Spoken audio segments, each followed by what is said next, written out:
Hello viewers, welcome back to our channel. ముందుగా ఎవరైనా మన ఛానల్ సబ్స్క్రైబ్ చేసుకోకపోతే వెంటనే సబ్స్క్రైబ్ చేసుకోండి.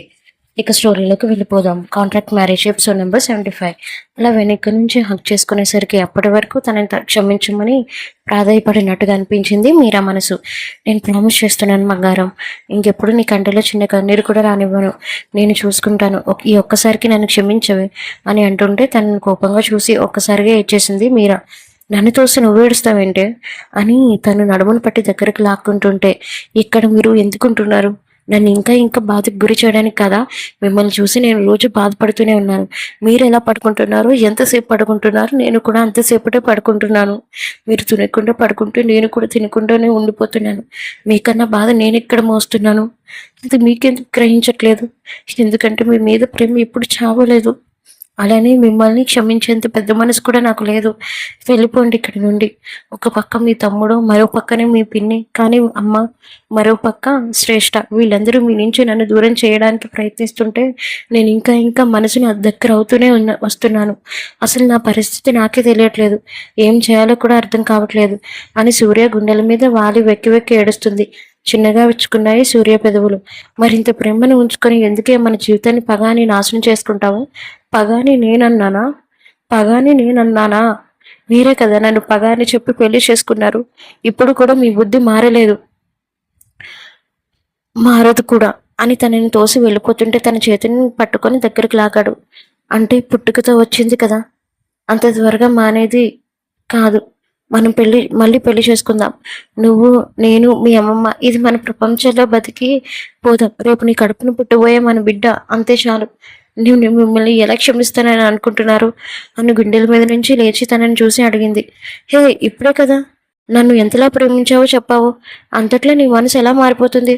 నేను ఎంతలా ప్రేమించానో చెప్పాను, కానీ మీ మీద కోపం పోయిందని మాత్రం చెప్పలేదు కదా. మీ మీద కోపం అలానే ఉంటుంది. మీరు నాకు చేసిన ద్రోహానికి ఇలానే అనుభవించండి అని కోపంగా తనని చూసి వెళ్ళిపోయింది. అక్కడి నుండి ఈ ఆడాళ్ళ మాటలు ఎప్పుడూ అర్థం కావని ఖుషి సినిమాలో పవన్ కళ్యాణ్ చెబితే ఏమో అనుకున్నాను, నిజంగానే అర్థం కావు అని అనుకుంటూ వెనకనే వెళ్ళాడు. మీరమ్మ, ఒకసారి నేను చెప్పేది వినమ్మా. నేను వినను మీరా. నా పేరు నాకు తెలుసు, అన్నిసార్లు మీరు పిలవద్దు.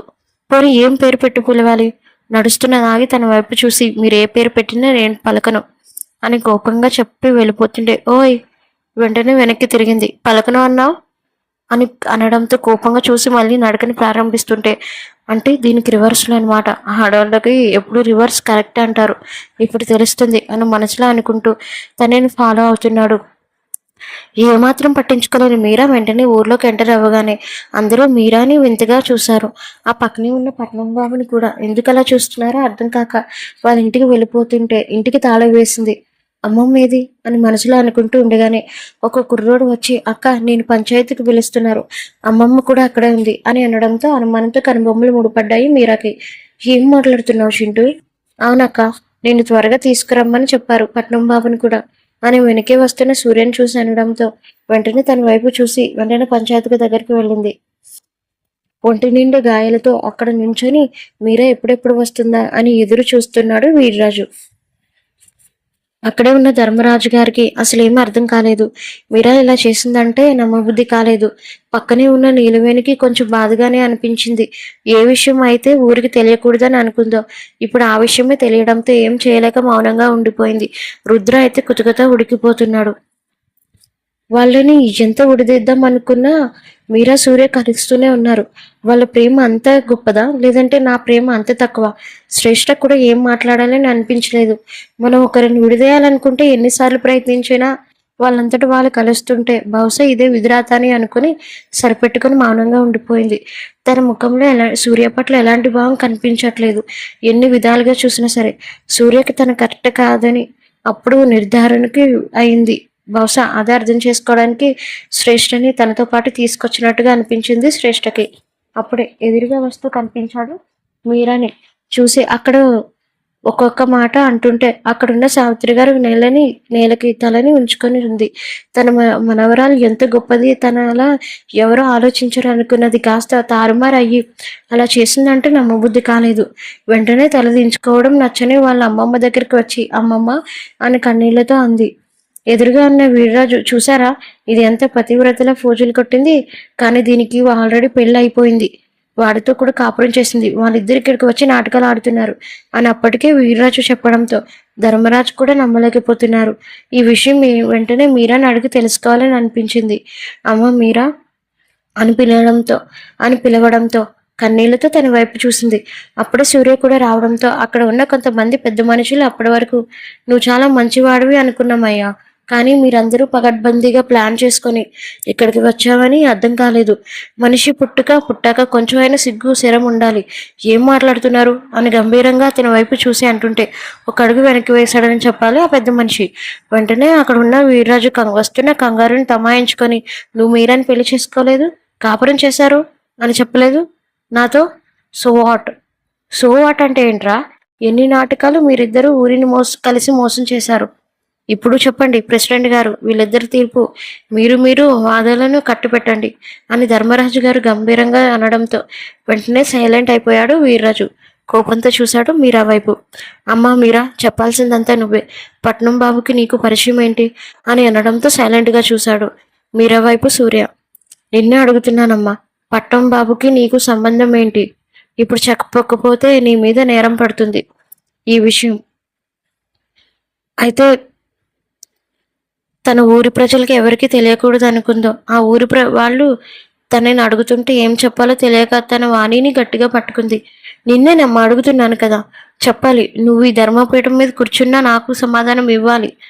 చెప్పమ్మా, ఇప్పుడు చెప్పకపోతే వాడు చెప్పిందే నిజమని మేము అనుకోవాల్సి వస్తుంది అని అనడంతో గట్టిగా కళ్ళు మూసి తెరిచి ఎదురుగా ఉన్న ధర్మరాజు గారిని చూడటంతో మెల్లగా కళ్ళు తిరిగి పడిపోతున్న తనని చూసి వెంటనే రియాక్ట్ అవుతూ అక్కడే ఉన్న సూర్య పట్టుకున్నాడు. అలా పట్టుకోవడంతో అందరికీ అనుమానం నిజం బలపడింది. మీరా మీరా అని తనని పిలుస్తుంటే ఏమాత్రం తనలో కదలిక లేకపోవడంతో అక్కడ ఉన్న ఒక బామ్మ 80 ఏళ్ల పండు ముసలి మీరా ముఖాన్ని బాగా పరీక్షగా గమనించి, బాబు అమ్మాయికి గాలి ఆడట్లేదు, ఈ చెట్టు దగ్గర కూర్చోబెట్టండి అని అనడంతో వెంటనే 2 చేతుల్లో తనని ఎత్తుకొని వెళ్ళి ఒక చెట్టు ఉండటంతో దాని మీద పడుకోబెట్టి తన ఒడిలో పడుకోబెట్టుకున్నాడు సూర్య. వెంటనే ఒక బామ్మని ఆడి చూసింది.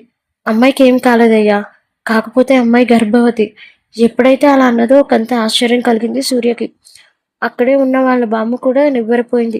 పెళ్ళయిందని తెలుసులోపే మీరా గర్భవతి అని తెలియడంతో ఎలా స్పందించాలో అర్థం కాలేదు. అక్కడ ఉన్న అమ్మలక్కలందరూ చెవులు కోరుకుంటున్నారు. రుద్ర మాత్రం మరింత ఆశ్చర్యంలో ఉండిపోయాడు. ఆశ్చర్యం నుంచి తేరుకొని సూర్య పెదవుల మీద చిన్న చిరునవ్వు విసిరింది. ఏం మాట్లాడుతున్నారమ్మా? అవును బాబు, అమ్మాయి తల్లి కాబోతుంది. ఈ కడుపు అని ఏదో అనబోతుంటే ఈ కడుపులో ఉన్న బిడ్డ నాదమ్మా, నా బిడ్డ అని అంతకుముందు వాళ్ళ కలయికని గుర్తు చేసుకుని అన్నాడు.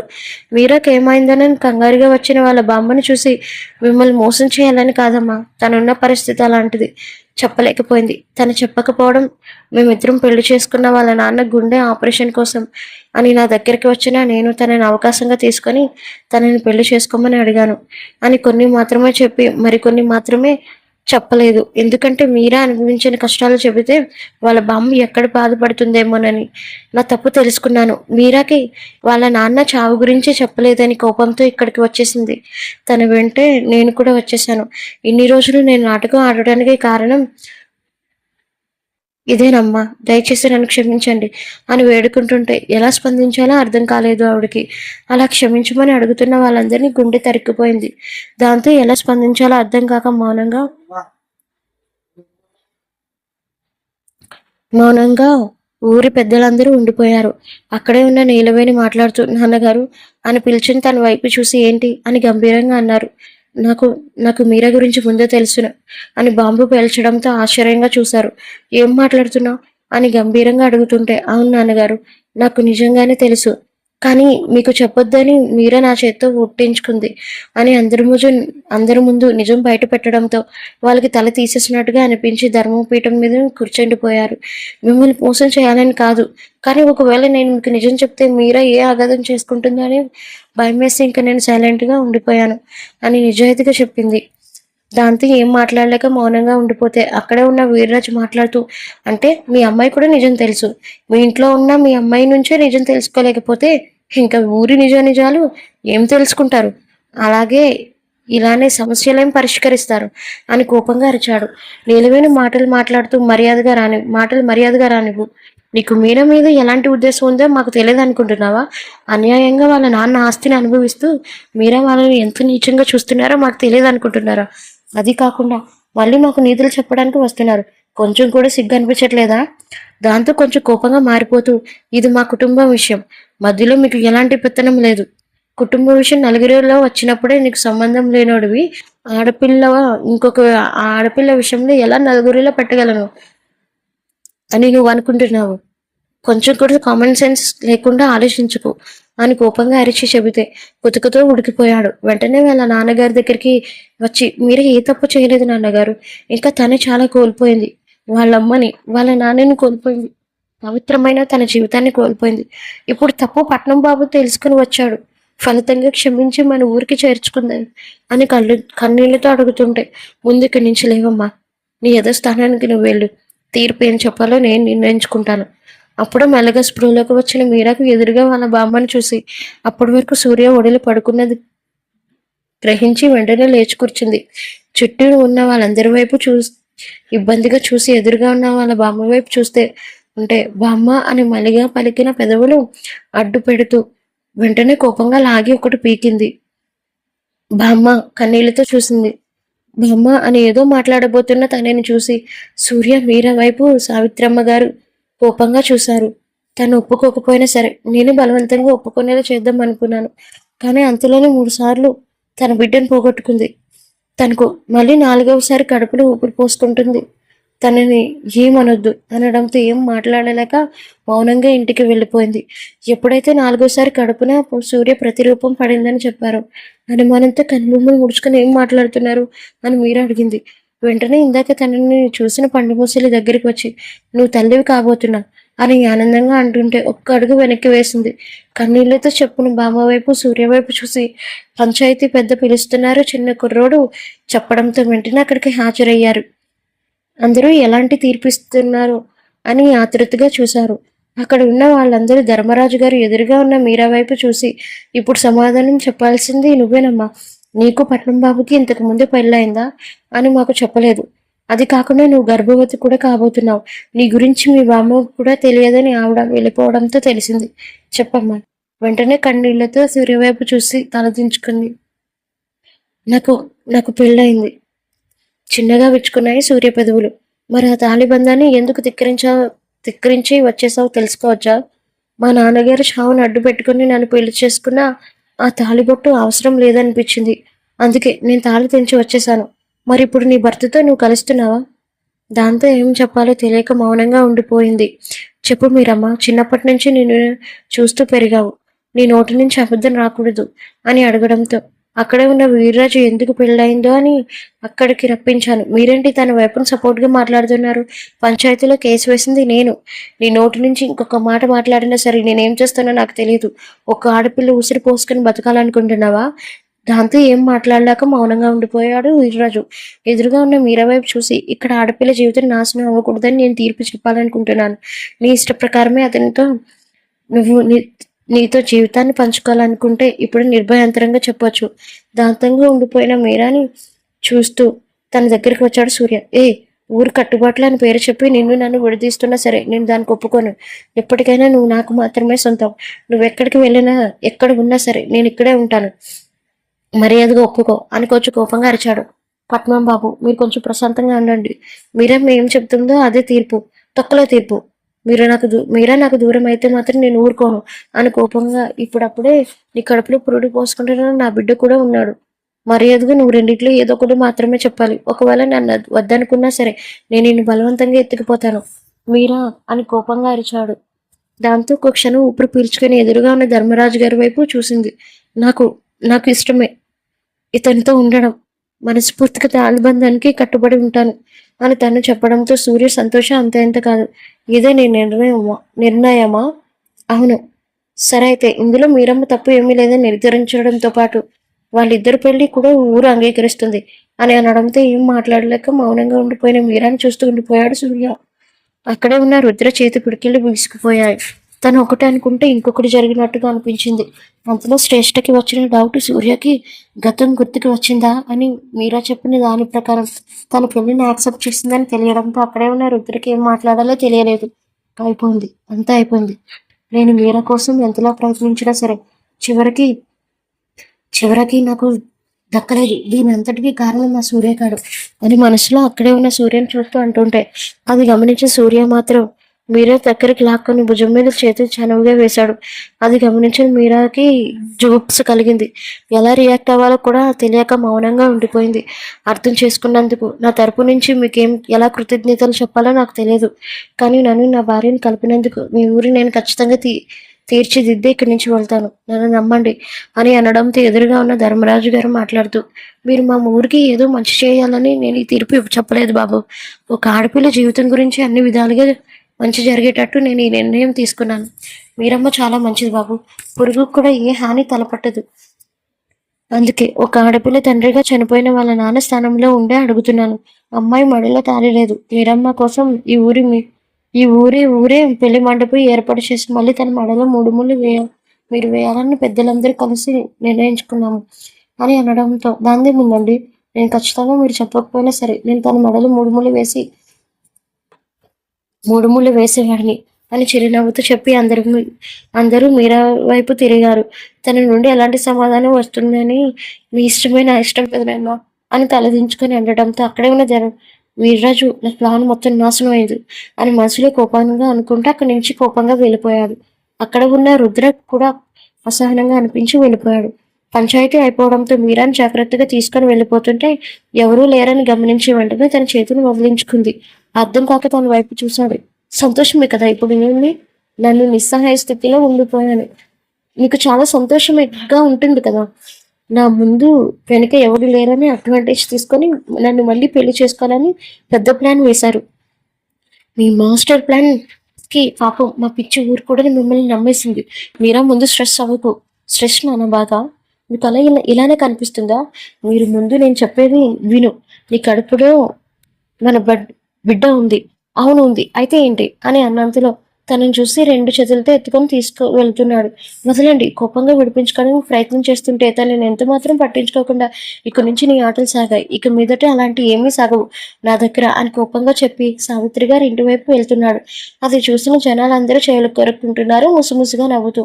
నన్ను ఎందుకు ఎత్తుకుంటున్నావు అని కోపంగా అరుస్తున్నా వినిపించకుండా తనని 2 చేతులతో తీసుకొని సావిత్రమ్మ గారు ఇంటి వైపు వెళ్తున్నాడు. నీకే చెప్తున్నా అండి, నాకు మీ మీద కోపంగా ఉంది, వదలండి అని అరుస్తున్న అరుపులు కూడా వినిపించుకున్నట్టుగానే పట్టించుకోకుండా వెళ్తుంటే తన గుండె దగ్గర బటన్ ఓపెన్ గా ఉండడంతో వెంటనే పంటితో కొరుకుతుంది. ఆయన బండబాడికి ఏం ఏం చేసినా ఎక్కదు కదా. అందుకే ఈసారి నడుస్తున్న వాళ్ళలాగా తన వైపు చూసి వెంటనే చూపుని రోడ్డు మీద మరల్చి వెళ్తున్నాడు. ప్రసన్నంగా అనిపించదు మీరాకు. ఇంకేం చేయలేక నిస్సహాయంగా ఉండిపోతే అంతలోనే వాళ్ళ అమ్మమ్మ ఇల్లు రావడంతో తనని దింపి 2 చేతులతో ఒక చేతితో పట్టుకొని డోర్ కొట్టాడు. బామ్మ, మీరు ఇక్కడ ఉన్నారని నాకు తెలుసు. మీ శ్వాస నాకు చెవులకు తాగుతుంది. మేము ఏది కావడం చేయలేదు తప్ప మిమ్మల్ని బాధ పెట్టాలని కాదు అని సంజాయిషిగా మాట్లాడుతుంటే అప్పటి వరకు డోర్ కానుకొని ఉన్న ఆవిడ మాటలు స్పష్టంగా వినిపించాయి. వెంటనే వాళ్ళు ఎదురుగా ఉన్న తన కూతురు అల్లుడు ఫోటో నుంచి పువ్వు రాలడం గమనించి వెంటనే అదే ఆశీర్వాదం అని అనుకుంటూ దిష్టి ఎర్రనీళ్లు కలుపుకొని వచ్చి డోర్ తీసింది. వాళ్ళ అమ్మమ్మ వైపు చూసిన తనకు తన చేతిలో ఉన్న ప్లేట్ కనిపించడంతో అమ్మమ్మ అని అంటున్నా తను ఏమాత్రం పట్టించుకోకుండా ఇద్దరికీ కలిపి దిష్టి తీసి బొట్టు పెట్టి, రండి బాబు, మొట్టమొదటిసారిగా జంటగా వచ్చారు అని మీరాని ఏమాత్రం పట్టించుకోకుండా బయటకు పారిపోయడానికి వెళ్ళింది నీళ్ళని. వాళ్ళ బామ్మ తనతో మాట్లాడకపోయేసరికి కొంచెం బాధగానే అనిపించింది. అమ్మమ్మ అని కన్నీళ్ళతో పిలుస్తున్నా సరే మాట్లాడుతుంటే తనని ఏమాత్రం పట్టించుకోకుండా లోపలికి వెళ్ళిపోయింది. బాధగా చూసింది వాళ్ళ అమ్మమ్మ వైపు. అది గమనించిన బాబు ఈ విషయం తనతో ఎందుకు చెప్పలేదని ఆవిడ కామ్గా ఉన్నారు. అంతే. తనని తన అనుమతి లేకుండానే తీసుకొని వెళ్ళి అక్కడ ఉన్న బెడ్ మీద పడుకోబెట్టాడు.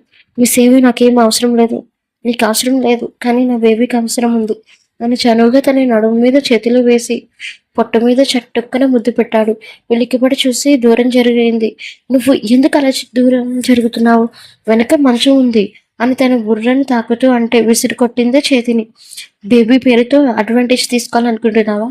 ఓయ్, నా బిడ్డ మీద నీకేంటే, నీకెంత మమకారం ఉందో దానికన్నా అన్ని కారాలు నాకు ఎక్కువే ఉన్నాయి. అవును, వెటకారం కూడా ఎక్కువే అని వెటకారంగా అంది. ఉండు,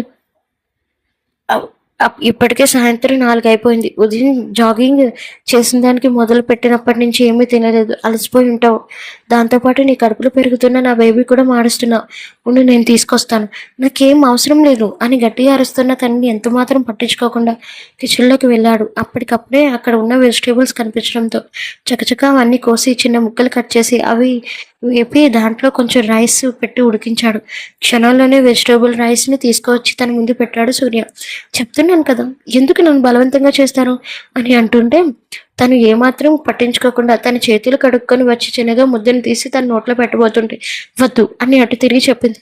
నువ్వు వద్దంటే వదిలేసే రకం కాదు, కాళ్ళు చేతులు కట్టయినా సరే తినిపించే రకాన్ని. మీకెంత ధైర్యం ఉంటే నా కాళ్ళు చేతులు పెడతారంటారా, నిజంగా పెడతారా అని కోపంగా అరుస్తుంటే తనలో ఉన్న శాడిస్ట్ని నిద్రలేపిన మీరాని చూసి కోపంగా తన పైటను ఒక్క లాగు లాగి దాంతోనే 2 చేతులు కట్టేశాడు. ఆ క్షణం తన ఏదో బహిర్గతం అవుతుంటే కష్టంగా చూపుడు మలచి తన వైపు చూసి ఎందుకు కట్టారు నన్ను అని అంటుంటే తను ఎంత మాత్రం పట్టించుకోకుండా ముందు నేను పెట్టిన తిను, లేదంటే ఇంకా చాలా చేయాల్సి వస్తుంది. ఏంటి బెదిరిస్తున్నారు?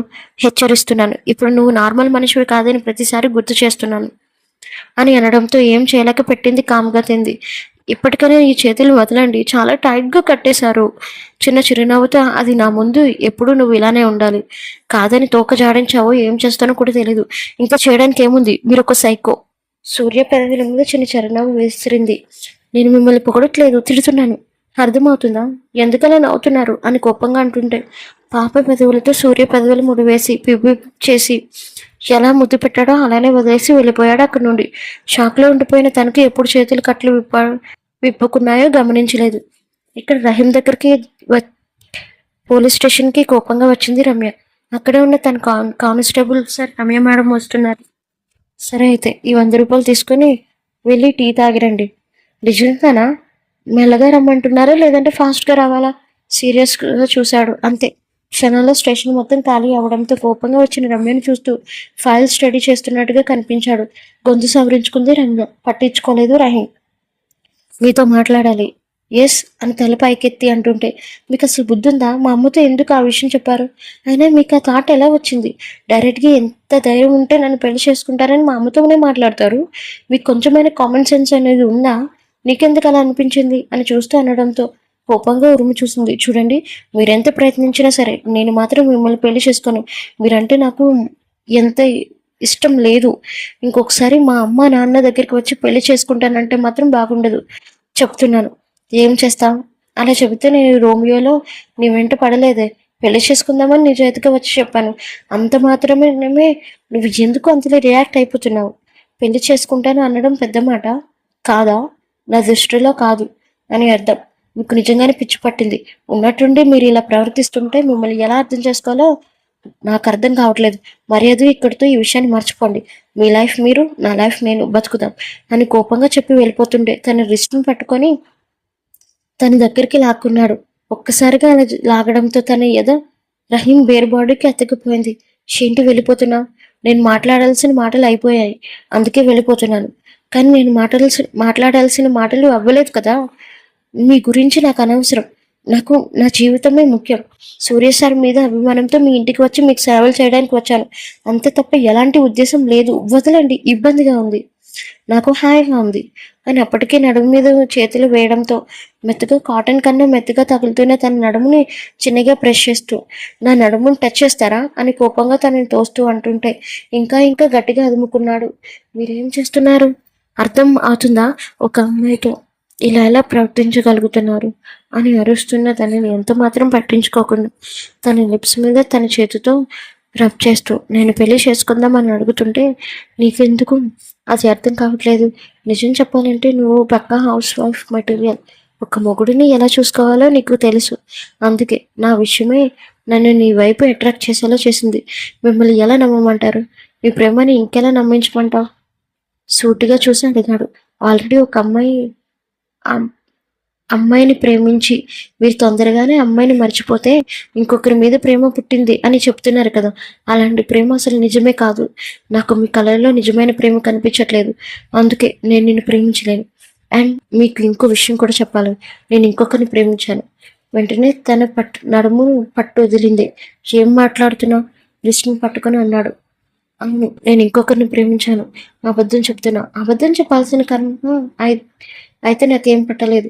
నిజంగా నేను ఇంకొకరిని ప్రేమించాను. ముందు వదిలితే నేను వెళ్ళిపోతాను. ఇంకొకసారి మా అమ్మతో మాట్లాడితే బాగోదు. తన మీదకు లాగి నువ్వు నిజంగా ప్రేమిస్తే ఆ వ్యక్తి ఎవరు? అసహనంగా అనిపించి అసలు మీకు నా నుండి ఏం కావాలి? నన్ను పెళ్లి చేసుకోవడం కావాలి. అది ఈ జన్మలో జరగదు అని నీకు చెప్పాను కదా. అయినా నేను తలుచుకుంటే ఇక్కడే నీకు తాళి కట్టి కట్టి తీసుకొని వెళ్ళిపోగలను. మీకు ఎలా చెప్తే అర్థమవుతుంది అండి? నేను ఆల్రెడీ ఇంకొకరిని ప్రేమించానని కోపంగా చెప్పి తన నుండి బలవంతంగా విడిపించుకుంటూ ఇంకొకసారి నా వెంట కనపడ్డారో బాగోదు అని వార్నింగ్ ఇచ్చి వెళ్ళిపోయింది రమ్య. వెళ్ళిపోతున్న తనని కోపంతో చూస్తూ ఉండిపోయాడు. నా నుండి నువ్వు తప్పించుకుని ఉంటావో నేను చూస్తాను. నేను కూడా చాలా ఉండి మొండిగా మారిపోతున్నాను అని మనసులో అనుకుంటూ ఉండిపోయాడు. ఆ రోజు ఇక్కడ సూర్య బలవంతంగా తినిపించిన వెంటనే లోకి వెళ్ళి ఫ్రెష్ అయ్యి ఒక ప్లెయిన్ కాటన్ శారీని తీసి కట్టుకొని తెలియకుండా తన అమ్మ కాబోతుంది అన్న విషయం తన చెవును పడినప్పటి నుంచి తన కడుపు మీద జాగ్రత్తగా నిమురుకుంది. బెడ్ మీద కూర్చొని తడి జుట్టుతో ముందుకు వేసుకుంటూ, నీకే కష్టం రానివ్వను. నిన్ను అంతకు ముందులా నేను మళ్ళీ పోగొట్టుకోలేను. తెలిసి తెలియక సూర్య నా జీవితాన్ని నాశనం చేస్తే వాళ్ళ పిన్ని నా కడుపు మీద బలంగా కొట్టి నిన్ను పోగొట్టింది. నిన్ను జాగ్రత్తగా చూసుకునే బాధ్యత నాది అని అనుకుంటూ కడుపుని చేతితో వేసుకొని మురిసిపోయింది మీర. తెలియకుండానే గాఢ నిద్రలోకి గట్టిగా పొట్టను పట్టుకుని పడుకుని పోయింది. తలుపు చాటు నుండి మాటలు వింటున్న సూర్య తను పడుకునేసరికి వెంటనే తన గదిలోకి వచ్చాడు. ప్రేమగా తన కడుపు మీద చేతులు వేసి నిమురుతూ, మీ అమ్మ చెప్పింది అక్షరాల నిజం రా. నా వల్లే నువ్వు ఒకసారి దూరం అయిపోయావు. ఇక తెలిసింది. ఇక యముడు వచ్చి నిన్ను తీసుకొని వెళ్ళిపోతున్నా సరే నేను మాత్రం నిన్ను విడిచిపెట్టను అని మనసులో ప్రేమగా అనుకుంటూ కడుపు మీద ముద్దులు పెట్టాడు. వెంటనే ఆ ఇంటిలో ఇంకొకరు కూడా ఉన్నారని గ్రహించి వాళ్ళ బామ్మ దగ్గరికి వెళ్ళాడు ఫుడ్ ప్లేట్తో. ఉదయం నుంచి గదిలో నుంచి బయటకు రాలేని ఆవిడ వైపు చూసి మెల్లగా వెళ్ళాడు. బామ్మ అని పిలిచిన పిలుపుకు తన వైపు చూసింది. ఏంటి బామ్మ, నా మీద కోపంగా ఉందా? మాట్లాడలేదు ఆవిడ. వెంటనే ఆవిడ మంచం మీద కూర్చుంటే వెంటనే తన ఒడిలో తలని పెట్టుకున్నాడు. అనుకోని చర్యకు ఆవిడ ఎలా రియాక్ట్ అవ్వాలో తెలియలేదు. నా చిన్నప్పుడే మా అమ్మ చనిపోయింది బామ్మ. ఆ తర్వాత మా నాన్న ఒక ఆవిడని పెళ్లి చేసుకొని ఇంటికి తీసుకొని వచ్చారు. ఆవిడ నన్ను ప్రేమించినట్టే నటించేది. తెలియని వయసులో ఆ ప్రేమకు నేను ఆకర్షితులను అయిపోయాను. కానీ అప్పుడు నాకు తెలియలేదు అమ్మ రూపంలో ఉన్నది విషయం అని. తెలుసుకోవడానికి మీ మనవరాలు నా జీవితంలో వచ్చిన తర్వాతనే తెలిసింది బామ్మ. తను నేను ఎన్నో మాటలు అన్నాను, ఎన్నోసార్లు అవమానించాను అని ఆవిడ వైపు చూస్తూ చెప్తున్నాడు. అప్పటికే ఆశ్చర్యంగా చూసింది తన వైపు. ఆవిడ వింటున్నదని గ్రహించి వెంటనే చాలా పెద్ద తప్పు చేశాను. పెద్ద తప్పు కూడా కాదు, తను పెద్ద శిక్ష నాకు వేయాలి మీ మనవరాలు కనిపించదు. నలుగురికి ప్రాణం పోసేదే కానీ ప్రాణం తీసేలా ఎప్పుడు ప్రవర్తించలేదు. అందుకే నన్ను ఏం చేయలేక మీ ఊరు వచ్చేసింది. వాళ్ళ నాన్న అడ్డు పెట్టుకుని తను నేను పట్ల ఎలా ప్రవర్తించానో నాకు మాత్రమే తెలుసు బామ్మ. మీ వయసుకు నేను చెప్పలేను. అందుకే ఆ విషయాలు చెప్పాలని అనుకోవట్లేదు. కానీ ఒక్కటి మాత్రం నిజం, నేను మానవరాలు వచ్చిన తర్వాతే నా లైఫ్లో అంటే ఏంటో తెలిసింది. ప్రేమిస్తే ఇలా ఉంటుందా అని కూడా ఇప్పుడే తెలిసింది. దయచేసి నా మీరని క్షమించండి. తను మీద ఎలాంటి కోపం లేదు అని తెలుసు. తను మీతో నిజం చెప్పలేదని మాత్రమే కోపం ఉంది. తను ఇప్పుడు గర్భవతి బామ్మ. రేపు మాపు మనవరాన్ని ఎత్తుకోవడానికి తనను మీరు క్షమించాలి. ఏం మాట్లాడాలో తెలియలేదు. వెంటనే ఆవిడ ఓడలో నుంచి లేచాడు. ఏంటి బాబా, ఏం ఆలోచిస్తున్నారు మీరు క్షమించరా? అప్పటి వరకు మాట్లాడుతున్న సూర్యని చూసి, నాకు మీ మీద ఎలాంటి కోపం లేదు బాబు, కానీ మీరే నా దగ్గర నిజం దాస్తే తట్టుకోలేకపోయాను. ఒంటరిగా మీ బాధలు నేను ఉండగా సాయించింది అన్న కోపం. అందుకే వచ్చేస్తాను తప్ప నా మనవరాల మీద నాకెందుకయ్యా కోపం ఉంటుంది? అప్పటికి మీ విషయాన్ని తను చెడ్డగా ప్రవర్తిస్తుంటే ఏమో అనుకున్నాను, కానీ దాని వెనకాల ఇంత కదా ఉందని నేను అసలు అనుకోలేదు బాబు. మాటిస్తున్నాను, తనని చిన్న కన్నీరు కూడా కార్చనివ్వను. ఇక మీదట తన కళ్ళల్లో ఆనంద బాష్పాలు తప్ప మరే కన్నీరు రానివ్వకుండా నేను చూసుకుంటాను అని మాటిచ్చి తన ముందున్న ప్లేట్ని తన చేతికి అందించాడు. ఏదో నాకు వచ్చిరాని వంటతో చేశాను, బాగకపోతే తిట్టుకోవద్దు. మీరు మీరా అలా పస్తులు ఉండడం నాకు నచ్చలేదు. తను ఎన్ని బాధలు పెట్టినా మీలాంటి మంచివాడు తను భర్తగా రావాలని దేవుడు రాసి ఉంటాడు అనుకుంటా. ఒక చెడు జరిగిన తర్వాత ఒక మంచి జరుగుతుందంటే ఏంటో అనుకున్నాను. నీలాంటి గొప్ప మనవడిని నా దగ్గర చేర్చింది నా మీరమ్మ. చిన్న చిరునవ్వుతో ముందు తినండి బామ్మ, అంత ప్రేమగా ఇస్తుంటే నేనెందుకు తిననయ్యా అని వెంటనే తింటుంది. ఇంకొకటి, నా మీర మీద మీకు ఎలాంటి కోపం ఉన్నా ఇక్కడితో వదిలేయండి. తన కడుపులో మా బిడ్డ పెరుగుతుంది. దయచేసి తనతో అప్పటిలో కలిసిమెలిసి ఉండండి ప్లీజ్ అని వేడుకోలుగా అప్పటి వరకు తనకి పరిచయం లేని రిక్వెస్ట్ను యాడ్ చేస్తూ అన్నాడు. అట్టాగేనయ్యా, నువ్వు చెప్పకుండా నేను కూడా తన మీద అంతలో కోపం పెంచేసుకుంటాను అని చిన్న చిరునవ్వుతో చెప్పి నా అల్లుడు దూరం అయిపోయాడేమో అనుకున్నాను. అదే మంచి గుణం నీలో కనిపిస్తున్నాయి బాబు ఆయన ప్రేమగా నుదుటిని ముద్దు పెట్టింది. అలా ఆ రోజు రాత్రి మొత్తం తనతో మంచిగా మాట్లాడి మీరాని ఎలా మునుపటిలా మార్చిదిద్దాలని ఆవిడతో కలిసి ప్లాన్ చేస్తున్నాడు సూర్య. మరుసటి రోజు ఉదయాన్నే మెలకువ వచ్చిన మీరాకు అప్పుడే మెలకువ రావడంతో చిన్నగా లేవడానికి ప్రయత్నిస్తుంటే తనని ఎవరో చుట్టుకున్నట్టుగా అనిపించి నడుము మీద చేయి వేయడంతో అప్రయత్నంగా పక్కకు తిరిగి చూసింది. నడుము మీద పెదవులు ఆనించి అలానే పడుకుని పోయిన సూర్యుని చూస్తూ ఉండిపోయింది ఒక క్షణం. తనకే తెలియకుండానే తన చేతుల్లో తన జుట్టుని సవరిస్తున్నాయి. తన పెదవులు ఊచుకున్నాయి. తన గుండె ఫాస్ట్ గా కొట్టుకుంటుంది. ఒక్కసారి తనని గాని పరీక్షగా చూసింది మీరా. బాగా పీకిపోయినట్టుగా అనిపిస్తుంటే జాలిగా అనిపించింది. వెంటనే ఏదో గుర్తుకి వచ్చిన దానిలా వెంటనే లేపడానికి ప్రయత్నం చేసింది మీరా. శివండి శివండి అబ్బా మీరమ్మ కొంచెం పడుకొని నా మీద ఎవరు పడుకోమన్నారు? నాకు ఇబ్బందిగా ఉంది, లేవండి. ఇబ్బందిగా ఉంటే నేనేం చేయాలి అని స్లీపింగ్ వాయిస్ అంటుంటే మీరు లేస్తే నేను ఫ్రెష్ అయ్యి గుడికి వెళ్ళాలి, అవసరం లేదని చెప్పాను. అయినా అంత త్వరగా నువ్వు లేవాల్సిన అవసరం లేదు. ఇప్పటి నుంచి ఒక లెక్క, ఇప్పటి నుంచి ఇంకొక లెక్క. అర్థం కాలేదు అని అంటుంటే మత్తు కళ్ళకి తన వైపు చూసి ఇప్పటి వరకు నీ కడుపులో మన బిడ్డ లేదు కాబట్టి చెప్తున్నాను. ఇక నుంచి నీకు ఏది కావాలన్నా సరే నీ మంచం దగ్గరికే వస్తుంది. పిచ్చిగా మాట్లాడకండి. నాకు ఎలాంటి అవసరం లేదు. నా బిడ్డను ఎలా చూసుకోవాలో నాకు బాగా తెలుసు. దాంతో ఒక్కసారిగా నిద్రమతి వదిలి తన వైపు చూశాడు ఏంటి అన్నట్లు. మీరు విన్నది నిజమే. నా కడుపున మన బిడ్డ ఉందని మీరు చెప్పిన తర్వాత నేను మీతో కలిసిపోతానే అనుకున్నారా?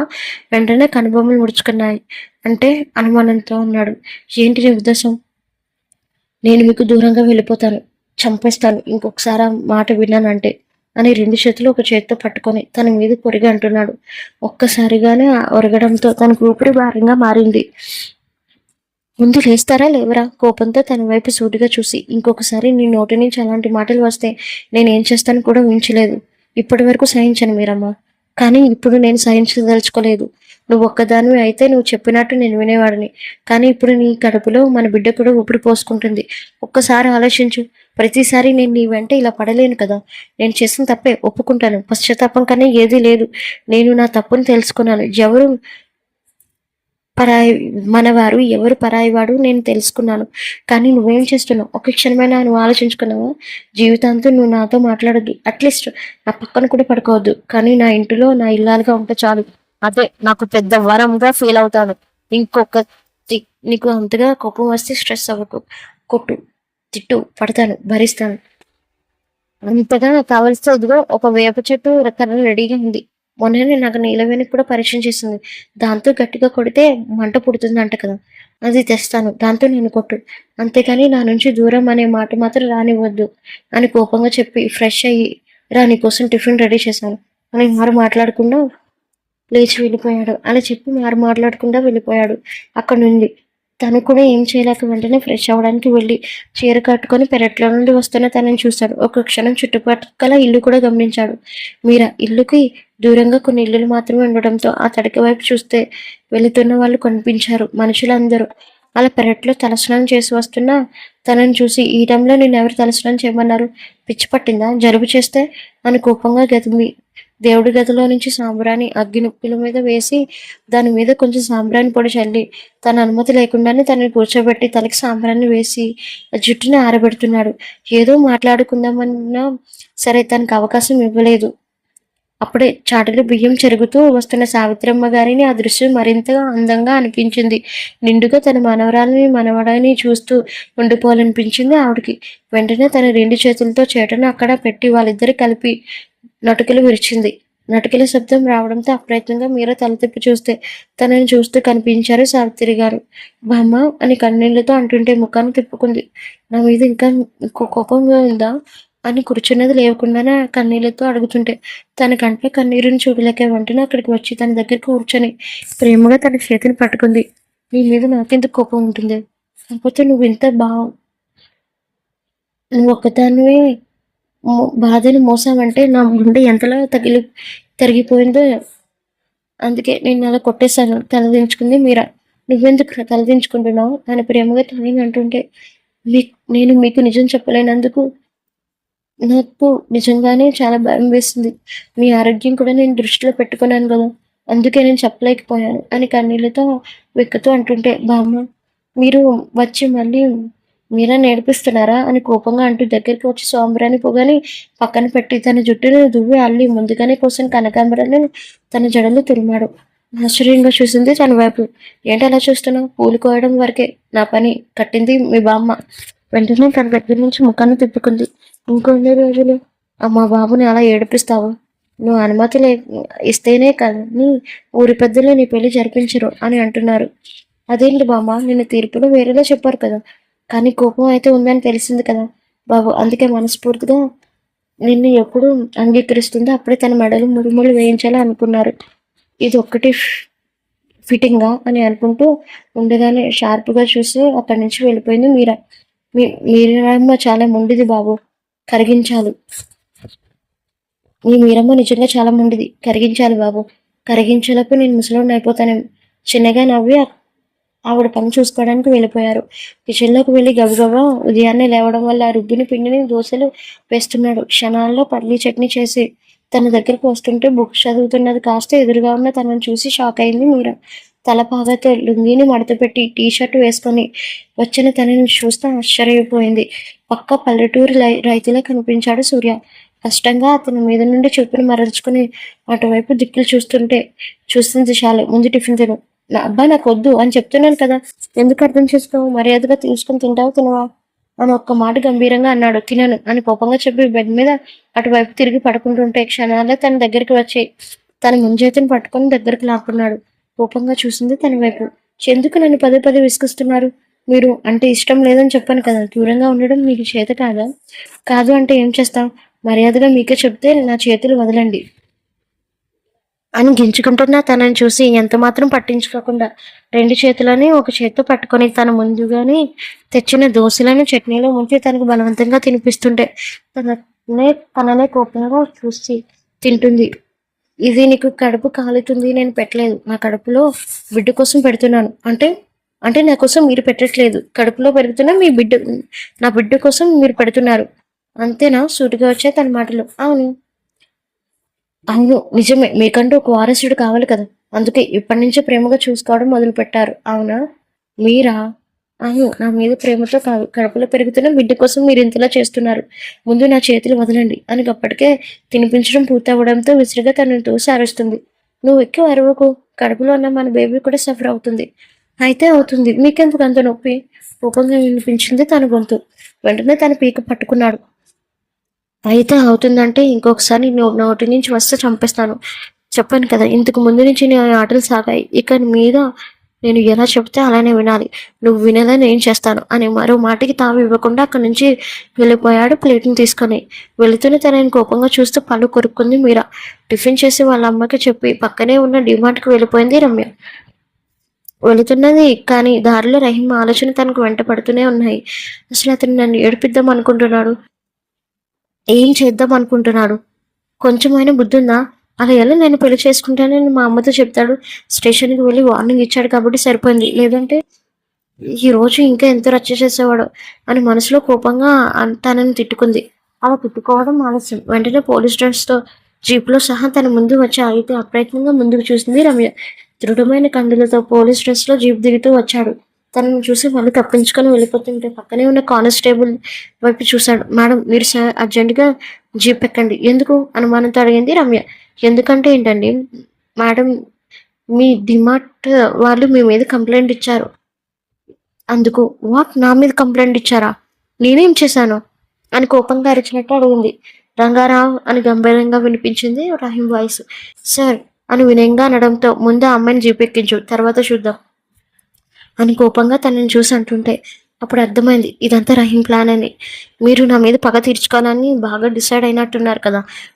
ఉన్నానా ఏంటి? ఉన్నాను కూడా. మోసుకొని బండెక్కు, లేదంటే నా స్టైల్లో నేను ఎక్కించాల్సి వస్తుంది. అసహనంగా అనిపించి వెంటనే బండిలో కూర్చుంది. నా మీద వాళ్ళు ఎందుకు కంప్లైంట్ ఇచ్చారు? నిజంగా ఇచ్చారా, లేదంటే ఇతనే కావాలని నన్ను స్టేషన్కి తీసుకొని వెళ్తున్నాడా అని మనసులో కోపంగా అందులో నుండి రహీం చూసి కోపంగా అనుకుంది. రమ్య క్షణాల్లోనే జీపు స్టేషన్ ముందు ఆగితే వెంటనే తనని తీసుకొని వెళ్ళాడు. వాళ్ళ షాపు ఓనర్తో పాటు స్టాఫ్ 4 ఉండడంతో అనుమానంతో కనుబొమ్మలు ముడిచి, ఏంటి సార్ నా మీద మీరు కంప్లైంట్ ఇచ్చారని ఈ పోలీసు వాళ్ళు నాకు చెప్తున్నారు. నేనంత తప్పు నేనేం చేశాను? వెంటనే రహీం భయపడి, అదేమినమ్మా, నేను షాప్లో 5 లక్షలు కనిపించట్లేదు. అందరినీ ఎంక్వైరీ చేస్తున్నాను. వీళ్ళతో పాటు నిన్ను కూడా అనుమానించాల్సి వచ్చింది అని భయంగా చెప్పాడు. సార్ నువ్వు క్యాష్ కనిపించలేనిది ఈవినింగ్ అయితే మధ్యాహ్నం నేను వెళ్ళిపోయాను కదా సార్. ఏమోనమ్మా అదంతా తెలియదు. వీళ్ళతో పాటు నిన్ను కూడా అనుమానించాల్సి వచ్చింది అని చెప్పి నా డబ్బులు పోయాయి. త్వరగా ఎవరు తీస్తారో చూపించండి సార్ అని ప్రాధాయపడుతున్నట్టుగా అడుగుతున్న షాప్ ఓనర్ చూసి, ఓకే మీరు వెళ్ళి రిలాక్స్ అవ్వండి అని 4గురిని వరసలో నిల్చోబెట్టాడు. అసహనంగా అనిపించింది రమ్యకి. తను బాగా తెలుసు ఇదంతా కావాలని జరుగుతుందని. మెయిన్ కారణం రహీం అని కూడా తెలుసు. తన వైపు కోపంగా చూస్తూ ఉంటే తనని ఎంతమాత్రం పట్టించుకోకుండా ఒక్కొక్కరిని ఎంక్వైరీ చేస్తున్నాడు వాళ్ళు. తన విధానంలో అలానే రమ్య వంతు కూడా వచ్చింది. నీ పేరేంటి? ఇప్పటికే ఎన్నిసార్లు అడుగుతారు? కోపంగా ఆన్సర్ రంగారావు అని గట్టిగా అరిచినట్టు పిలిచాడు రహీం. దెబ్బకు తుల్లుపడి ఒక అడుగు వెనక్కి వేసింది. ఖైదీలు పోలీసులతో ఎలా మాట్లాడాలో తెలియదా, లేదంటే బొట్టు పెట్టి నేర్పించాలా? ఆ క్షణం కోపంగా గతించిన రహీంని చూసి ఒక క్షణం భయపడిపోయింది రమ్య. నీ పేరేంటి? ఈసారి గంభీరంగా వినిపించిన గొంతుకి వెంటనే తనని తాను సర్దుకొని రమ్య అని వణుకుతున్న గొంతుతో అంది. నీ షిఫ్ట్ ఎన్నింటికి కంప్లీట్ అయింది? 3:30. ఐసి. బాయ్ ఫ్రెండ్స్ ఎవరైనా ఉన్నారా? గతుక్కుమని చూసింది రహీం వైపు. అప్రయత్నంగా వాళ్ళ షాపు ఓనర్ వైపు చూసింది. ముందుగానే హెచ్చరించారు, ఎవరికైనా బాయ్ ఫ్రెండ్స్ ఉంటే తనకి జాబ్ ఇవ్వను అని. వాళ్ళతో ఫోన్ గంటలు మాట్లాడుతూ కస్టమర్స్ని పట్టించుకోరు. అందుకే షాప్లో పనిచేసే వాళ్ళు ఎవరికి బాయ్ ఫ్రెండ్స్ ఉండకూడదు అన్నది రూల్. ఏం చెప్పాలో తెలియక మౌనంగా ఉండిపోయింది రమ్య. చెప్పండి గంభీరంగా వినిపించింది రహీం వాయిస్. తుల్లిపడి అప్రయత్నంగా వాళ్ళ షాపు ఓనర్ వైపు చూసింది. చెప్పమ్మా, ఏదో తప్పు చేసినట్టు నువ్వెందుకు మౌనంగా ఉండిపోతావు అని అనడంతో వెంటనే ఊపిరి పీల్చుకొని అది అది మరేమో చెప్పండి మిస్ రమ్య అని వెకిలిగా చూస్తూ అంటే కష్టంగా కళ్ళు మూసుకుంది రమ్య. అసహనంగా అనిపించి లేడు. మరి అందరితో ఉన్నాడని ఎందుకు చెప్పావు? నేను ఎవరితో అలా అబద్ధం చెప్పలేదు. అబద్ధం కాదు, నిజం. నిన్ను ప్రేమించిన వాడితో నీకు బాయ్ ఫ్రెండ్స్ ఉన్నారని చెప్పావంట కదా అని అనడంతో వెంటనే ప్లీజింగ్ అన్నట్టు రహీం వైపు చూసింది రమ్య. తనని పట్టించుకున్నట్టుకుండానే. చూడు, అబద్ధానికి నిజానికి చాలా తేడా ఉంటుంది. నిన్ననే నేను ఎంక్వైరీ చేసిన దాని ప్రకారం ఎవరిని ఇప్పటి వరకు లేదని ఉంది. అంటే నా గురించి ఎంక్వైరీ కూడా చేస్తున్నారా అని కోపంగా అరిచినట్టు అడిగి తనని చూస్తే ఆశ్చర్యపోయాడు అక్కడ ఉన్న షాప్ ఓనర్. మిగతా షాప్లో పనిచేసే వర్కర్స్ కూడా ఏమిటమ్మా నువ్వు చెప్తున్నది? వెంటనే దగ్గరికి వచ్చి, వెళ్ళి డబ్బులు పోయాయా, లేదంటే ఇతను చెప్పారని అతను భయపడి మీరు ఎలా స్టేషన్కి వచ్చారా అని కోపంగా అడుగుతున్న తనని చూసి గుట్కలు మింగాడు షాప్ ఓనర్. ఓకే, అర్థమైంది. మీరంతా టెన్షన్ పడాల్సిన అవసరం లేదు. ఇతను మీకు డబ్బులు ఇచ్చావు, లేదంటే మిమ్మల్ని బెదిరించో మిమ్మల్ని నా దగ్గరికి రప్పించాడు, అంతేనా? ఏం మాట్లాడాలో తెలియక ఉండిపోయింది. కోపంగా రహీం వైపు చూసి, మీరు ఎన్ని ప్రయత్నాలు చేసినా సరే నేను మీకు పడను. ఇప్పటి వరకు మీ మీద చిన్న సాఫ్ట్ కార్నర్ ఉండేది, కానీ మీరు ఇంత దిగజారు ప్రవర్తిస్తారని నేను అసలు అనుకోలేదు. మిమ్మల్ని చూస్తుంటేనే నాకు అసహ్యం వేస్తుంది. మీకు ఏ అపకారం చేశాను, నన్ను ఇలా వేపుకు తింటున్నారు అని కోపంగా చెప్పి వెళ్ళిపోతుంటే తన చేతిని పట్టుకొని లాక్కున్నాడు. వెంటనే స్టేషన్లో ఉన్న రంగారావు వైపు చూస్తే అప్పటికే రంగారావు కానిస్టేబుల్తో పాటు షాపు వారిని కూడా పంపించేశాడు. బయటికి గుండెల మీద చేతులు వేసుకొని అక్కడి నుంచి హడావుడిగా షాప్కి వెళ్ళిపోయారు ఆ షాప్ ఓనర్. వదలండి, ఏం చేస్తున్నారు అని కోపంగా గతించినట్టే అడుగుతుంటే, నువ్వు ఏమనుకుంటున్నావు? నేను పోలీస్ ఆఫీసర్ అన్న విషయం నువ్వు మర్చిపోయావు కదా. మీరు పోలీస్ ఆఫీసర్ ప్రవర్తిస్తే కదా అసలు మీరు ఎందుకు నా వెంట పడుతున్నారు? Because I love you. నాకు మీరంటే ఇష్టం లేదు. ఇష్టం చేసుకోవాలి. ఇప్పటి నుంచి నీ లైఫ్ గురించి నాకు తెలియదు, కానీ ఇప్పటి నుంచి నీ లైఫ్ టోటల్గా మారిపోతుంది. అర్థం కాలేనట్టు చూస్తే అర్థం కాలేదా అని అనడంతో లేదు అన్నట్టుగా అడ్డంగా ఊపింది. నువ్వు ఊపిరి తీసుకోవాలని నా పర్మిషన్ కావాలి. నువ్వెక్కడికి వెళ్ళినా నాకు ఇన్ఫార్మ్ చేయాలి. మార్నింగ్ లేవగానే గుడ్ మార్నింగ్ అని మెసేజ్ పెట్టాలి. 2 గంటలుగా ఒకసారి తిన్నావా లేదని అడగాలి. ఇంటి నుంచి బయటికి వెళ్తున్నప్పుడు 10 నిమిషాల ముందే నాకు చెప్పాలి. ఇంటి నుంచి బయటికి వెళ్తున్నప్పుడు 10 నిమిషాలు ముందే నాకు చెప్పాలి. అది కూడా ఫోన్ చేసి. దాని తర్వాత వెళ్ళేటప్పుడు నాకు చెప్పాలి. నువ్వు తింటున్నప్పుడు నాకు స్క్రీన్ షాట్ తీసి పెట్టాలి. పిచ్చి పిచ్చిగా మాట్లాడకండి. మీరు సైకోలో ప్రవర్తిస్తున్నారని అర్థమవుతుందా? మంచిగా ఉంటే ఈ రోజుకి మంచే మంచికే మంచి లేదని అర్థమైంది. అందుకే నేను కూడా ఇలా ప్రవర్తించాల్సి వస్తుంది. నన్ను వదలండి. జీవితాంతం పట్టుకుంటాను అంటున్నాను. నేను మీ వెంట రాను అని చెప్తున్నాను. నేను నిన్ను ఎత్తుకునైనా సరే నా తోడుగా నేను తీసుకుని వెళ్తాను. అతను చెప్తున్న ప్రతి మాటకి తన దగ్గర సమాధానం ఇవ్వడం ఇష్టం లేక మౌనంగా తన కళ్ళలోకి సూటిగా చూస్తూ ఉంటే తనని సుతంటి కళ్ళతో ఇంటెన్స్ గా చూస్తూ నడుము మీద చిన్నగా ప్రెస్ చేశాడు. గట్టిగా కళ్ళు మూసుకొని తను వదిలించుకున్నట్టుగానే వదిలించుకుంటుంటే వెంటనే తన పెదవులతో రహీం పెదవులు మూసేశాడు. ఎప్పుడూ మగవాడి స్పర్శన ఎరుగని రమ్యతో తొలి ముద్దు తన అనుమతి లేకుండానే వెళుతుంటే ఏం జరిగిందని ఆలోచించని లోపే సుతుమెత్తగా తన పెదవులతో రహీం పెదవులు మూసేసి మెల్లగా నాలుకని తడి చేస్తూ ఉండిపోయాడు. అప్రయత్నంగా తన ఎడమ కంటిలో నుంచి కన్నీరు కారుతూ బలవంతంగా తనని ఎదిరించి తోసేసి లాగి చెంప మీద కొట్టి పరిగెత్తి పారిపోయింది. అక్కడి నుండి పెదవులు తడుముకుంటూ సృజనతో చాలాసార్లు ముద్దు పెట్టుకున్న కలగని ఫీలింగ్ ఇప్పుడు రమ్య పెదవులను తాకగానే మత్తుగా అనిపించి తనకు తనని కొట్టింది కూడా మర్చిపోయాడు. దారిలో తన పెదవులు ఎన్నిసార్లు రుద్దుకుందో తనకి మాత్రమే తెలుసు. రమ్యకి కోపం, అసహనం. తన షాప్ కూడా వెళ్ళాలనిపించుకుండడం లేదు. వెంటనే ఆటోకి డబ్బులు ఇచ్చి తన ఇంటి వైపు పరిగెత్తి పారిపోయింది. బ్రహ్మ సముద్రం మధ్య మధ్యలో పాలు వాళ్ళ బామ్మ చేత మీరాకి ఇమ్మని పంపించేవాడు సూర్య. మధ్యాహ్నం 2 గంటల సమయంలో బామ్మ అని అరుచుకుంటూ బయటికి నుండి వచ్చాడు సూర్య. ఉదయం నుండి గదిలోనే ఉండటం వల్ల మెల్లగా అడుగులు వేసుకుంటూ బయటికి వచ్చిన తనకి సూర్యను చూసి చతుర్యాలైపోయింది. లుంగి కట్టుకుని భుజాల మీదుగా కావిడితో ఒక బుట్టతో పండ్లు, మరో బుట్టలో మామిడికాయలు తెచ్చి ఎదురుగా పెట్టాడు. అది చూసిన వాళ్ళ బాబు వచ్చి, ఏంటి బాబు ఇన్ని పళ్ళు, కూరగాయలు, మామిడికాయలు తెచ్చావు అని ఆశ్చర్యంగా అడగడంతో మీరాకి ఈ రోజు నుండి పోషకాహారమైన ఆహారం ఇవ్వాలి, అందుకే ఇవన్నీ. అయినా సరే ఇవన్నీ మిమ్మల్ని ఎవరు తీసుకురమ్మన్నారు అని కోపంగా ఒక పక్క నుండి మామిడి వైపు ఆసక్తిగా చూస్తూ అడిగింది. అది గమనించిన తను వెంటనే అక్కడ ఉన్న మామిడి పండు తీసుకొని అక్కడే ఉన్న ట్యాప్ వాటర్తో కడిగి కిచెన్లో నుండి చాక్ తీసుకొని వచ్చి తన ఎదురుగా కూర్చున్నాడు. అప్పటి నా భార్యకి నేను చేయకపోతే ఇంకెవరు చేస్తారు అని అనుకుంటూ మామిడికాయలు నీటితో తొక్కని తీస్తూ ఉంటే, అయినా సరే మీ చేత్తో పెట్టింది నాకు విషయం అవుతుంది కానీ ఆహారం అవ్వదు అని కోపంగా అరిచినట్టు చెప్పింది. విషయం ఎలా అవుతుంది? నా చేత్తో పెడితే అమృతంలా ఉంటుంది అని కొంటిగా. మీరు ఇవన్నీ చేయకండి, నాకు చాలా కోపం వస్తుంది. ఏంటి నేను పడుతున్న బాధను చూసా? కాదు, మిమ్మల్ని చూసి అని కోపంగా అనుకుంటూ వెళ్ళిపోతుంది. హలో, ఏంటి వెళ్ళిపోతున్నా? మరి వెళ్ళిపోక నేనేం చేయాలి? ఉదయం నుంచి గదిలోనే ఉన్నా. 2 రౌండ్లు అటు ఇటు వేసిరా, అటు ఇటు తిరిగి వేసిరా. కడుపుతోనే నీకు మన బేబీకి కూడా మంచిది. నువ్వు చెప్తే నేను చేయాలా? మొగుడు చెప్తే ఖచ్చితంగా మాట వినాలి కదా. What non sense.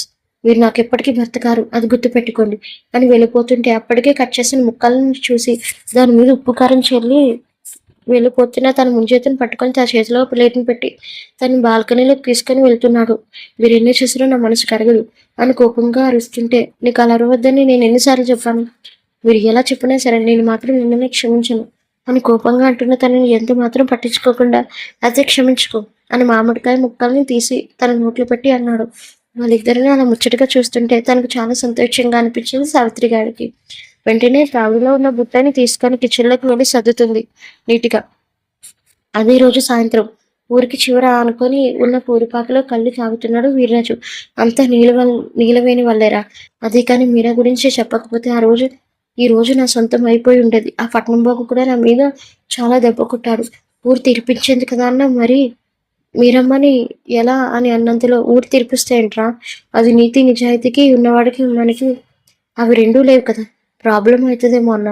అయితే అవని ఒకటి తెగించాలి, ఇంకొకటి చావాలి. నీలవేణి నాశనం చేస్తే అప్పుడు మీరాని సొంతం చేసుకుంటాను. నీలవేణి అసలు ఈ ఫైర్ బ్రాండ్ అన్న. ఎంత ఫైర్ బ్రాండ్ అన్నా నీళ్ళల్లో పడితే సుస్ అవ్వాల్సిందే అని మందు మీద మందు తాగుతున్నాడు వీర్రాజు. అదే టైంలో రుద్ర ఒక చేత్తో మందుని సిప్ చేస్తూ ఎన్నో అసలు అన్ని అడియాసలు అయిపోవడంతో పాటు మీరా సూర్య ఒక్కటే అయిపోయారని అనుకున్నాడు రుద్ర. నేను ఎంత ప్రయత్నం చేసినా సరే మీరాని దక్కించుకోలేదు, అంతా వాడి వల్లే అని మనసులో కోపంగా అనుకున్నాడు రుద్ర. అదే టైంలో చిన్నగా డోర్ సౌండ్ రావడంతో ఎదురుగా చూశాడు. ఎదురుగా ఉంది నీలవేణి.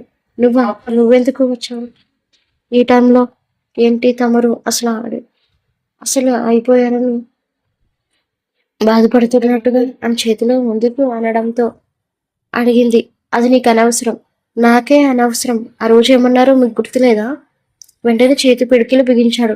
మీరే ఎప్పుడు సూర్య గారి సొంతమే.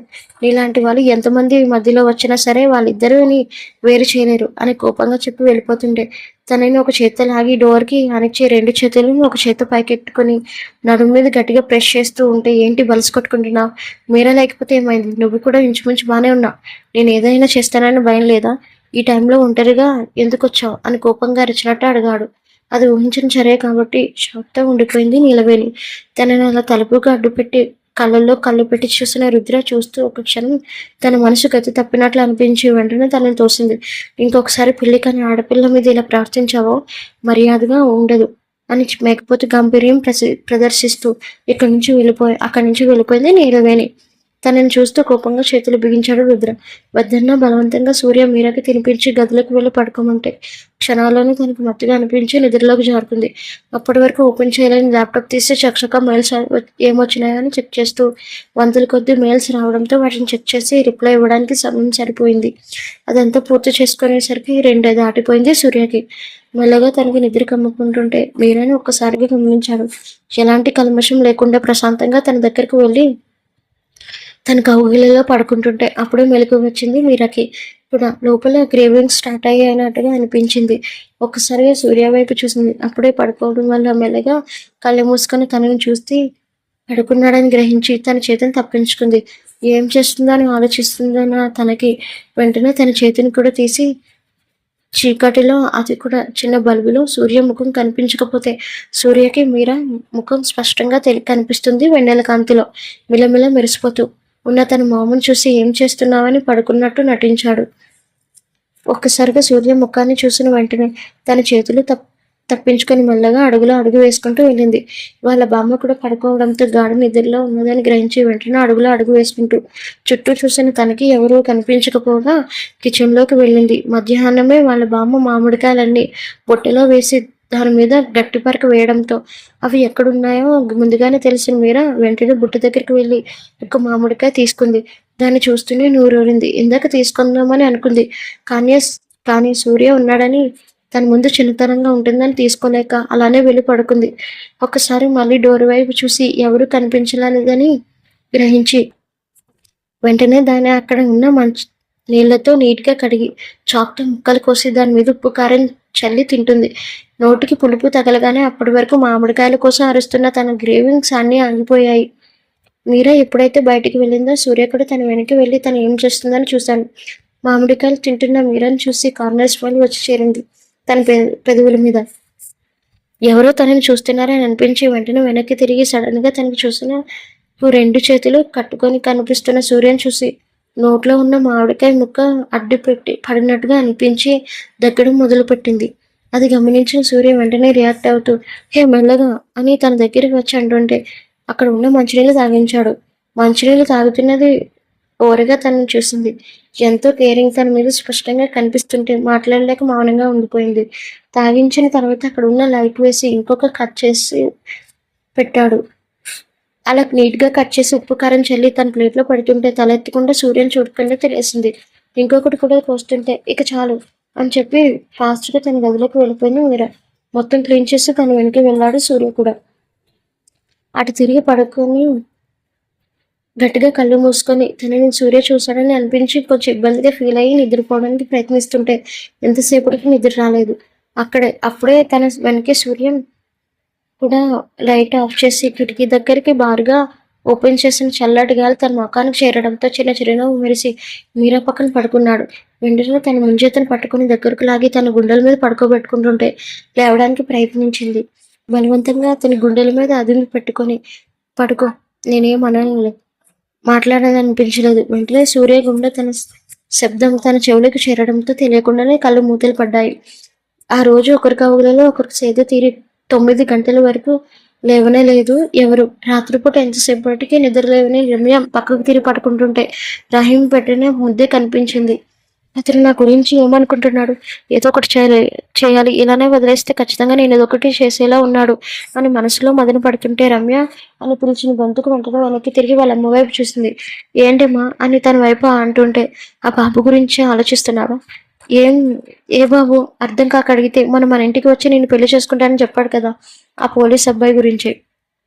అతనంటే నాకు ఇష్టం లేదని చెప్పానమ్మా. ఎందుకు ఇష్టం లేదమ్మా? అర్థం కాలేనట్టు తన వైపు చూసి. అతని ముందు ఇంకొకరిని ప్రేమించాడు. ఒక మనిషి మీద ప్రేమ అంత త్వరగా చనిపోయి మరో మనిషి మీద ప్రేమ ఎలా పుడుతుందమ్మా? అలా పుట్టిన ప్రేమ నిజమే కాదు కదా. అందుకే అతను వద్దు. నన్ను నిజంగా ప్రేమిస్తే నాతో ఇలా రూడ్గా ప్రవర్తించాడు. ఇంకా దీని గురించి వదిలేయమ్మా. చాలా చదువుకున్నవాడు, గొప్పవాడు. నీకు అల్లుడు అని చెప్పుకోవడానికి బాగుంటుందేమో, కానీ నా మనసు లేనివాడు నా భర్త అని చెప్పుకోవడానికి నాకు నామోషిగా ఉంటుంది. దయచేసి ఇంకెప్పుడు ఆ విషయం గురించి మాట్లాడుకు. మన ప్రపంచంలో నువ్వు నేను మాత్రమే అని చెప్పి పడుకో అమ్మా. ఇప్పటికే బాగా ఆలస్యమైంది అని వాళ్ళ అమ్మని చెప్పి అటు తిరిగి పడుకుంది. మరుసటి రోజు ఉదయాన్నే మలకు వచ్చి అప్పుడే వెంటనే హడావుడిగా బయలుదేరిపోతుంది. అప్పుడే తన ఫోన్కి గుడ్ మార్నింగ్ అనే మెసేజ్ రావడంతో ఓపెన్ చేసి చూసింది. రహీం నెంబర్ కావడంతో, అంతకుముందు సేవ్ చేసుకోవడంతో, తన ప్రొఫైల్ పిక్ కనిపించడంతో అసహనంగా ఫోన్ విసిరి కొట్టాలన్నంత కోపం వచ్చింది. మళ్ళీ తనని కనుక్కోవాలని గుర్తుకు వచ్చి వెంటనే కోపం వస్తున్న తమాయించుకొని బ్యాగ్లో ఫోన్ పెట్టి వెళ్ళిపోతున్న ఇంతలో పోలీస్ జీప్ తన ముందుకు వచ్చి ఆగింది. కన్నీళ్లు ఉబ్బుకు వచ్చేసాయి ఆ జీప్ని చూసి. వెంటనే అక్కడి నుంచి పరిగెత్తి పారిపోయి ఆటో స్టాండ్ దగ్గరికి వెళ్ళి ఆటో ఎక్కి త్వరగా పోని ఇవ్వమని చెబితే అది గమనించిన రహీం కూడా తన వెంట వెళ్ళాడు. అలా వెళ్ళిన తనకి అద్దంలో నుండి రహీం జీప్ రావడంతో గమనించి, నన్ను వదలడా? ఏం చేస్తే ఇతను నన్ను వదిలేస్తాడు అని మనసులో అనుకుంటూ ఆలోచిస్తే తను పనిచేసే షాప్ ముందు ఆగి లోపలికి వెళ్ళింది.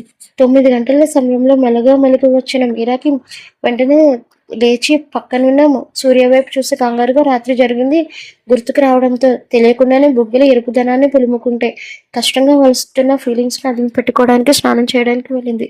గంటలో వచ్చిన తనకి ఒక్క క్షణం ఎదురుగా చూసిన తనకి నోట మాట రాలేదు. అమ్మమ్మ అమ్మమ్మ అని గట్టిగా అరవడంతో కిచెన్లో నుంచి వచ్చిన సావిత్రి గారు, ఏంటి అంతలా అరుస్తున్నావు అని వచ్చి చూసిన తనకు, ఇదేంటి తడికి ప్లేస్లో బాత్రూమ్ ఉండడంతో చూసి అడిగింది. ఓ అదే, సూర్యబాబు కట్టించాడే, స్నానం చేయడానికి ఇబ్బంది అవుతుందని నీకోసం కట్టించాడు అని అనడంతో ఏం మాట్లాడాలో తెలియక మౌనంగా బాత్రూంలోకి వెళ్ళి పరికించి చూసింది. 5 స్టార్ హోటల్లో ఉండే బాత్రూమ్కి ఏమాత్రం తీసిపోనట్టుగా ఉండి స్నానం చేయడానికి షవర్ కూడా అరేంజ్ చేసి ఉండడంతో సూర్య అని మనసులో తలుచుకుంది మీరా. వెంటనే షవర్ ఆన్ చేస్తే గోరువెచ్చని నీళ్లు తన శరీరానికి తడుపుతుంటే ప్రశాంతంగా అనిపించింది మీరాకు. తలస్నానం చేసి వస్తున్న అప్పుడే వేపు పుల్లతో ముఖం కడుక్కుంటున్న సూర్య కనిపించాడు. హే, మళ్ళీ నువ్వు తలస్నానం చేసావా అని అనడంతో అరిచినట్టు అడిగాడు. దాంతో ఏం మాట్లాడలేక లోపలికి వెళ్ళిపోతుంటే బామ్మ బామ్మ అని గట్టిగా కేకలు వేశాడు. సూర్య ఏంటి బాబు అని వచ్చి ఎదురుగా నిలబడితే మీరా మళ్ళీ తలస్నానం చేసింది. సాంబ్రాణి పొడి తీసుకురండి అట్టనయ్యా అని చెప్పి వెంటనే క్షణాల్లోనే సాంబ్రాణి పొడి తీసుకుని ధూపాన్ని తనకి వేస్తే అరుగు మీద తనని కూర్చోబెట్టి జుట్టును ఆరబెడుతున్నాడు. మాట్లాడలేదు, మౌనంగా ఉంది. రేపు కానీ నువ్వు తలస్నానం చేస్తావో డౌట్ లేదు, నేనే నీకు స్నానం చేయించడానికి బాతుల్లో కూడా వస్తాను అని కోపంగా గసినట్టు వెళ్ళి స్నానం చేయడానికి వెళ్ళిపోయాడు. వెంటనే అక్కడ ఉన్న బామ్మ ఉండడంతో మీరాని చూసి జుట్టుని అలా వదిలేయలేక నీటిగా అల్లింది. ఏంటమ్మా నువ్వు మరీ మొండిగా తయారవుతున్నావు? సూర్యబాబు నీ మంచికే కదా చెప్తున్నాడు, అర్థం చేసుకోరా. సూర్యబాబుని మంచిగా ఉండడానికి ప్రయత్నించవచ్చు కదా అని గడ్డాన్ని పట్టుకొని అంటుంటే కోపంగా తన వైపు చూసి వెళ్ళిపోయింది గదిలోకి. తన మొండితనాన్ని చూసిన బామ్మ కూడా మాట్లాడలేక కిచెన్లోకి వెళ్ళిపోయింది.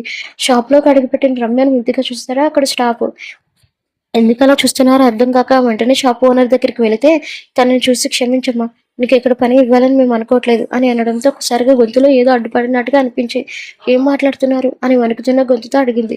నిన్న బాబు చేసిన రచ్చ అంతా ఇంత కాదు, నన్ను బలవంతంగా స్టేషన్కి తీసుకొని వెళ్ళి అబద్ధం చంపించేలా చేశాడు అని జరిగిందంతా చెప్పడంతో ఏం మాట్లాడలేక, ఈసారి నా నుంచి అలాంటిది ఏమి రానివ్వను అని అడుగుతున్నా తనని చూస్తూ, క్షమించమ్మా, నాకు కూడా బాధగానే ఉంది, కానీ నా షాప్ బాగుండాలంటే వీటన్నిటికీ దూరంగా ఉండాలి.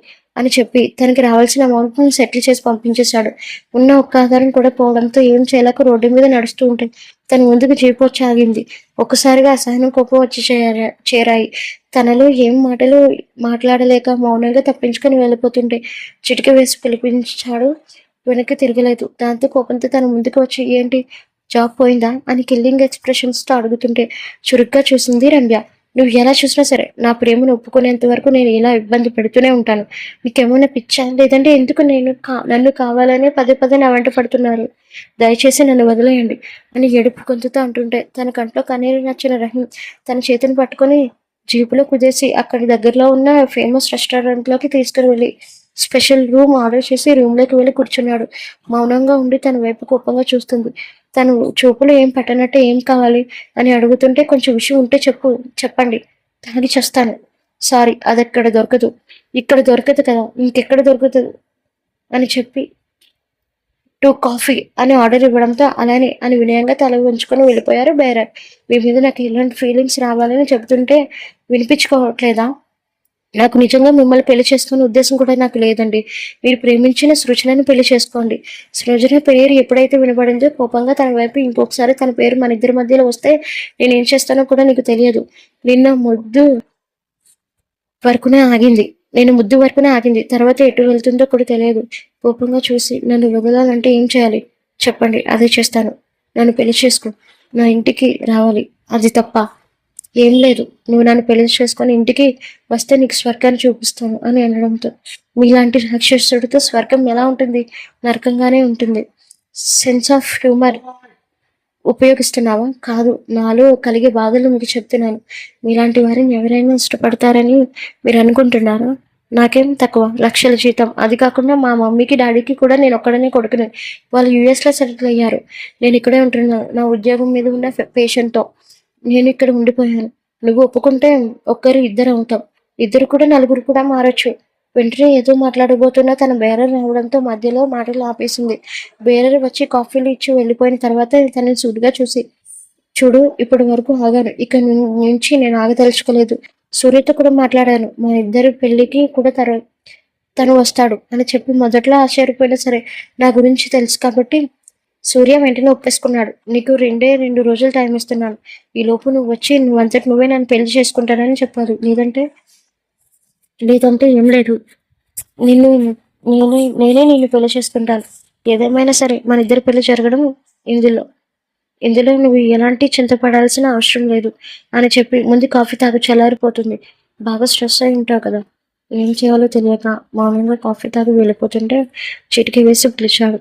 తన దగ్గరికి వచ్చి సృజనతో నేను చాలాసార్లు ముద్దు పెట్టుకున్నాను, కానీ ఆ ముద్దని ఇవ్వలేని ఫీలింగ్ నీ లిప్స్ని తాగగానే వచ్చింది అని ప్రేమగా ఎదుటిని ముద్దు పెట్టి 2 రోజుల్లో ఏంటో విషయం అని ఆలోచించుకోలేదా అని చెప్పి వెళ్ళిపోతుంటే తప్పనిసరిగా తన ఉనికి బయలుదేరింది రమ్య.